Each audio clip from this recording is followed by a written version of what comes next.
En pleno siglo XXI el mundo virtual órgano prácticamente ha sustituido al mundo real. La gente trabaja, se divierte y se relaciona en órgano. Pero la aparición de una joven en el altar de una iglesia bajo una lluvia de rosas marcará el inicio de los 4 días más importantes de todos y, si nadie lo evita, el fin de ambos universos. José Carlos Somoza regresa con La cuarta señal, un thriller que combina la novela negra y la ciencia ficción, publicado en Minotauro. Buenos días, José Carlos, y muchísimas gracias por venir al plató de Periodista Digital. Muchas gracias a vosotros. La dama número 13 versa sobre poesía. Clara y la penumbra sobre el arte. El cebo sobre el teatro de Shakespeare. Zigzag sobre la física cuántica. La ventana pintada sobre el cine. La cuarta señal sobre mundos virtuales y sobre la música de Bach. ¿Son los temas los que te dan las novelas o viceversa? No, las novelas vienen de algún sitio que no sé muy bien cuál es. Supongo que si lo supiera no las escribiría. Pero los temas son cosas que tengo dentro de mí que me han ido formando como persona, como persona interesada en el mundo del arte.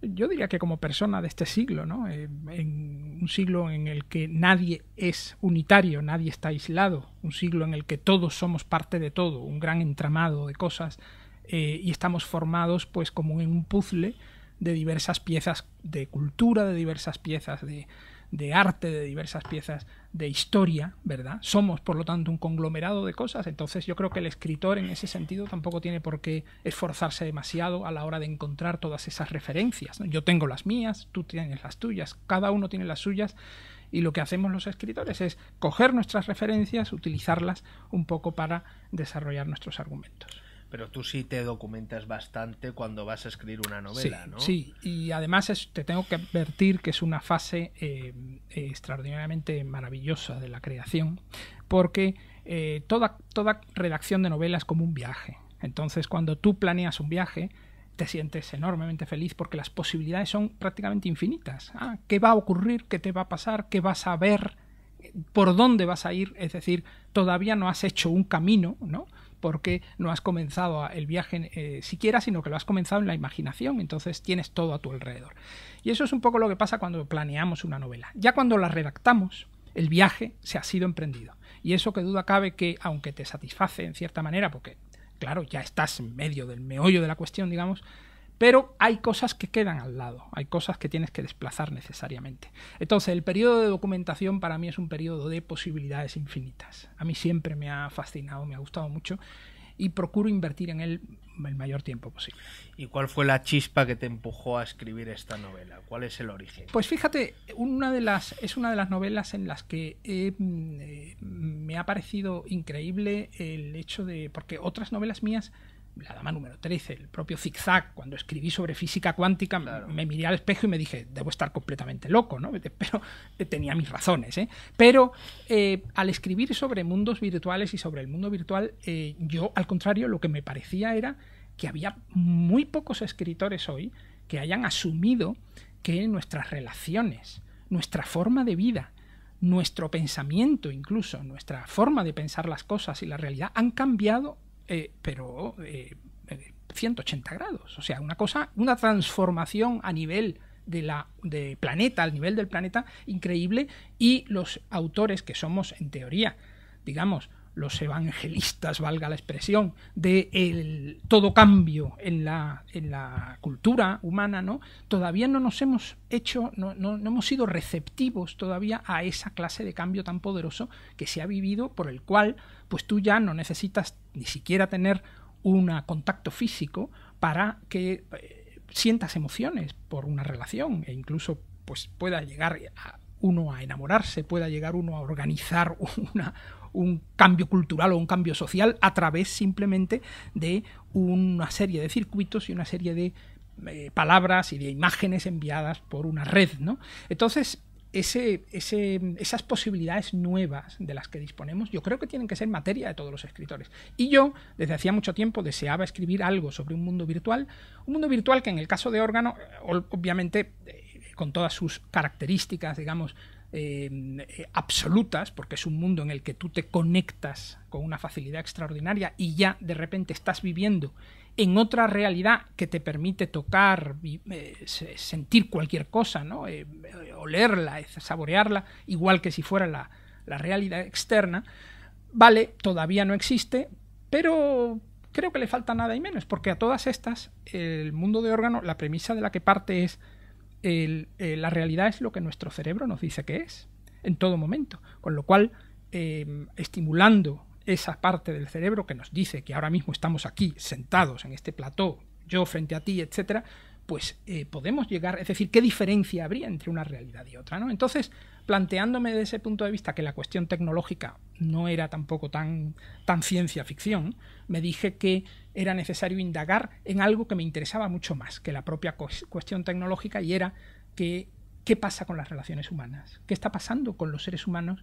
¿Es bueno o es malo este cambio? ¿Qué ocurre cuando una persona de repente ya no necesita ese contacto físico y esa presencia del otro para recibir al otro y para experimentar al otro, ¿no? Pues un poco eso fue lo que me planteé con La Cuarta Señal, y a todo esto pues le uní lo de siempre, el thriller, la aventura, los personajes pues que van poco a poco desarrollando, ya digo, una novela, pues yo creo que es de acción y de tensión, pero con esas premisas que te cuento.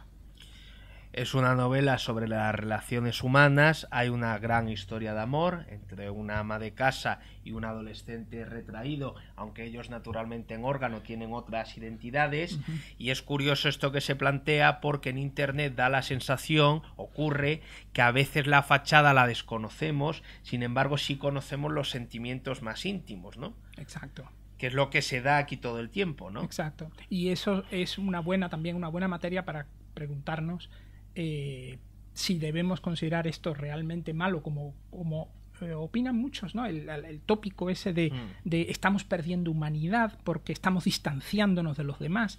Pues quizás sea todo lo contrario. Hoy día quien tiene hijos, pequeños o grandes, ya sabe que se han educado en pantallas. Y eso muchas veces se ve como algo negativo, pero yo daría la vuelta un poco a la tortilla de la pregunta y diría, ¿por qué no verlo como algo positivo? Es decir, como el camino necesario de la humanidad. A fin de cuentas, esos son los tiempos y así están cambiando, y ahora tenemos una serie de posibilidades mediante las cuales nos quitamos de toda clase de cortapisas, toda clase de barreras que antes podíamos tener a la hora de estar frente a frente, físicamente, frente a otros, ¿no? Y podemos sacar lo que tenemos dentro de verdad, sin necesidad de que esas barreras nos lo impidan o nos lo obstaculicen, ¿no? Así que desde ese punto de vista, pues oiga, miren, no, a lo mejor resulta que Internet es mucho más sincero y mucho más humano de lo que ha sido jamás una relación física. Sí, porque al escudarnos en una identidad que no es la nuestra, o que no es la nuestra de la vida real, sí podemos mostrar otras cosas, ¿no? ¿Y hasta qué punto facilita el anonimato la comunicación? Claro, eso sería cuestión de verlo. Ya digo que tiene sus ventajas, tiene por supuesto sus inconvenientes, pero lo que me queda absolutamente claro es que a ese destino vamos, a ese destino estamos caminando. Es decir, cada vez más ese mundo cuadriculado de las pantallas, y por cuadriculado tampoco quiero decirlo desde un punto de vista peyorativo, sino simplemente otra ventana más hacia la cual o mediante la cual pues podemos relacionarnos con otros. Entonces, el anonimato es algo que realmente yo no sé si se han hecho verdaderos estudios al respecto. Yo creo que sería, por cierto, muy difícil hacerlos, pero qué duda cabe que el ser humano se siente, como digo, coartado a veces por determinados detalles y determinadas barreras absurdas, que si tú te pones a pensar, pues barreras de piel, de raza, de religión, de conceptos, de esto, del otro, que frente a una pantalla desaparecen, puesto que no estás, digamos, en contacto real, sino con aquel, fíjate, con aquel que el otro desea ser. Porque no digo yo que no haya posibilidad, en órgano hay incluso un contacto que parece físico y el cerebro te está diciendo que estás al lado de esa persona, pero esa persona que está al lado es quien ella ha decidido ser y no quien la naturaleza le ha dicho que sea. Y por lo tanto, digamos que esas cortapisas o esos obstáculos pueden ir desapareciendo, ¿no?, a la hora de relacionarnos con otros. Esto enlaza con un tema que también me parece interesante, que en órgano cada uno puede adquirir el aspecto físico que quiera, como comentas, y sin embargo sí existen gimnasios. Ahí, es curioso, ¿no? O sea, como si lo real no solo bastase, ¿no? Totalmente cierto. Yo me planteé no solamente gimnasios, sino que para ir de un sitio a otro necesitas un transporte. Sí. Es decir, yo me planteé que la única manera de que el mundo fuera, es decir, la realidad fuera superable, era imitarla completamente. Es decir, tú no puedes superar el tremendo digamos, el obstáculo que representa la vida real si no reproduces un modelo de vida real a partir del cual construir, ¿no? Es decir, si no pasas por todas las dificultades que aparentemente tiene la vida real, ¿no? Porque en cuanto te trasladas a un mundo de fantasía, ahí ya todas las leyes se pueden romper y cualquier cosa se puede hacer. Pero eso suena más a escapismo. Yo no quería crear un mundo escapista, quería crear de repente, como se dice en el libro en algunas ocasiones, qué desgracia o qué triste la vida real y qué fortuna poder enmendarla, ¿no? Es decir, quería enmendarla y no exactamente escapar de ella, sino arreglarla. Y para arreglarla lo que tienes que crear, al contrario, es una vida real lo más adecuada, lo más apropiada y lo más correcta posible. Es un mundo que le concede al usuario una libertad absoluta hasta que la CIA intenta controlarlo, y esto me lleva a dos cuestiones. Primera, la privacidad del usuario. Nos dicen constantemente que si todo lo que ponemos en las redes sociales, que si todo lo que miramos por Google, que lo están controlando, que en fin, yo creo que a veces crean una suerte de paranoia en el usuario que tampoco es sana, ¿no? La privacidad del usuario. Y luego otra cuestión, y sería lo de Wikileaks. Bueno, fíjate, yo he leído ahí artículos y científicos, ¿no? de gente muy seria que me han hecho cambiar de opinión. Yo soy una persona que siempre he considerado que una de las cosas fundamentales a la hora de, cuando se habla de esa gran palabra que es libertad, es tener una privacidad, un derecho a una privacidad, ¿no? Pero hoy día, digamos que es enormemente complejo definir el derecho a la privacidad. Es enormemente complejo. Es decir, sí, derecho a la privacidad según y cómo. Es decir, tú tienes un derecho a la privacidad, pero también es verdad que tu privacidad no puede ocultar nada dañino a los demás. Es decir, estamos viviendo en un mundo que es casi como una tela de araña, ¿no? Comparándolo con la web, ¿no? Pues es casi una tela de araña. Tú te mueves por aquí y eso ya produce un movimiento allí, ¿no? Entonces, conservar una privacidad no solamente es difícil, sino que yo incluso me pregunto si sería completamente deseable que todo el mundo conservara su propia privacidad a un 100%. Estamos viviendo en un mundo, bueno, no queríamos aldea global, esto es justo lo que estamos teniendo, ¿no? Estamos teniendo esto. Entonces, la verdad no lo sé. No sé responderte a esa pregunta. Ya digo que he leído artículos de una forma y de otra que se dirigen por opiniones completamente distintas, ¿no? Ahora, lo que nos aguarda en el futuro, creo que es precisamente el objetivo hacia el que se encaminan los seres humanos, es decir, queramos o no.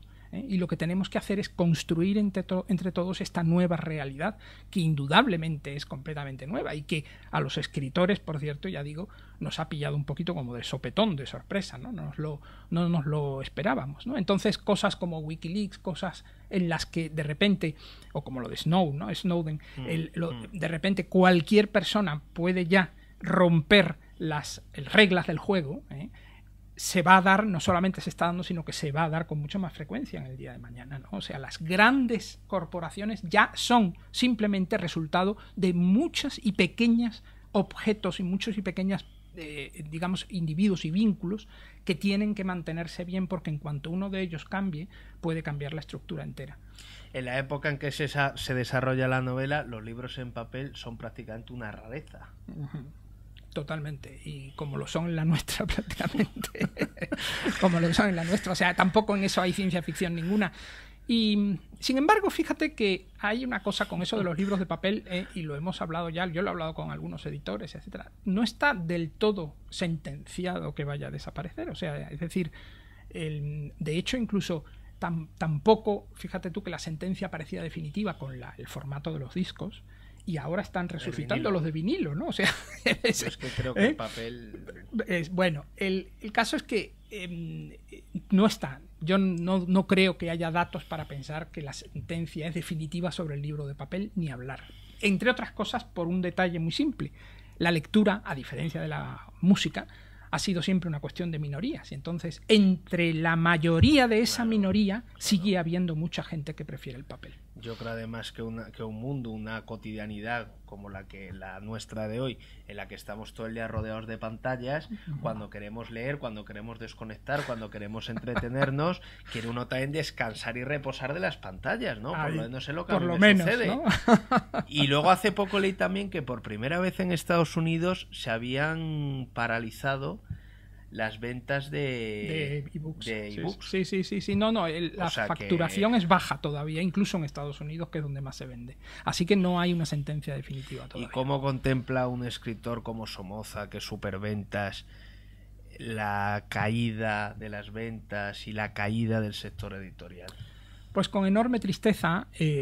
Pienso que el mundo se ha hecho, como digo, está cambiando, pero es prematuro, por otro lado, hablar del futuro. Es decir, hay cosas que para mí no van a cambiar. Tiene que haber escritores, tiene que haber gente que imagine cuentos, que imagine historias, y tiene que haber esas historias y un público que las escuche. Y fíjate que digo escuchen desde el punto de vista de que las lea o desde que las vea o de que las escuche propiamente dicho, ¿no? Es decir, tiene que haber un público que las reciba y tiene que haber historias, y eso ha sido desde tiempos inmemoriales y no tiene por qué cambiar desde Homero para acá, ¿no? No tiene por qué cambiar en el futuro. Ahora bien, soportes, medios, maneras de hacerlo. Bueno, entre el escritor que imagina, que desarrolla el cuento y el receptor del cuento, pueden haber muchísimas cosas, pueden ocurrir muchas cosas, no me atrevo a decir cuáles, y lo que sí, y lo digo aquí, rompo una lanza a favor de libreros, de editores, de la gente que está metida en el mundo del libro y que desde hace tanto tiempo, yo soy un lector, me considero un lector de muchos años ya, y yo amaba, sigo amando, el ir a las librerías a que me aconseje un librero experto, me aconseje un libro, y todos esos maestros de los libros, digámoslo así, están sumidos en una crisis ahora que no tanto es la del escritor, no tanto es la del creador, como la de aquella persona que tenía pues esos vínculos en el paso intermedio. Y yo creo que perder a esos libreros y perder a esos editores amantes de la literatura y que han impulsado tantos proyectos va a ser un grave error, y creo que ahí sí nos vamos a equivocar en el futuro. ¿Por qué Bach y no otro músico? A la hora de crear el mundo de órgano tenía claro que iba a poner una música determinada, es decir, a mí me parecía un poco tolkienianamente bonito el que todo el mundo estuviera basado, absolutamente todo, desde un vaso hasta un paisaje, estuviera basado en una música, ¿no? Y por supuesto, cuando elegí que tenía que estar basado en una música, no dudé ni un minuto en elegir a Bach, porque hay otros compositores extraordinarios. Me gusta muchísimo la música clásica, ¿no? Y tengo mis preferencias, pero en Bach encuentro prácticamente todo lo que se puede obtener en la naturaleza, por decirlo así. O sea, para mí es intercambiable el irme a contemplar un paisaje maravilloso, el ir a ver el mar o el estar escuchando una gran música de Bach. A mí me parece que es un sonido que responde al ritmo de las cosas de la realidad, ¿no? Responde a la realidad. Es un sonido muy curioso que, por cierto, ha influido poderosamente en compositores modernos. O sea, que lejos de ser una música de pelucas, ¿no? Como algunos pretenden, es una música enormemente moderna y enormemente proyectada hacia el futuro, ¿no? Entonces, no lo dudé ni un minuto. Yo siempre digo que es el más universal. Sí. De todos los músicos, y además tiene la virtud de que cualquiera puede entenderlo, cualquiera puede emocionarse Totalmente. Con su música. No es como Mahler o como otros compositores que hay que tener más oído, más formación, más... Que te exigen más esfuerzo, que te queman más, porque son músicos románticos en los que todo es arrebatador, todo es pasional. Perfecto, me parece muy bien. Yo soy, por ejemplo, muy wagneriano, pero a mí Bach me parece otra cosa completamente distinta, que es lo que tú dices, un niño una persona que jamás ha escuchado música clásica puede disfrutar con Bach con mucha más facilidad que con otros compositores. Bueno, ¿y en qué otros proyectos, ya para terminar, andas metido? Pues estoy escribiendo ahora otra novela que creo que el tema va a ser curioso. No está dirigida a la ciencia ficción, en este caso tanto, ¿no? Y simplemente te diré que estoy entusiasmado con ella ahora mismo, así que me alegra mucho. La cuarta señal, de José Carlos Somoza, un escritor que seguro que conocen, pero que si no lo conocen todavía, si hay algún despistado por ahí, pues que puede haber siempre alguno, les recomiendo que lo lean porque es un escritor extraordinario, muy entretenido y con el que siempre se aprende, y creo que esto es lo mejor que se puede decir. Muchísimas gracias, José Carlos, gracias, ha sido un placer. Lorenzo, gracias.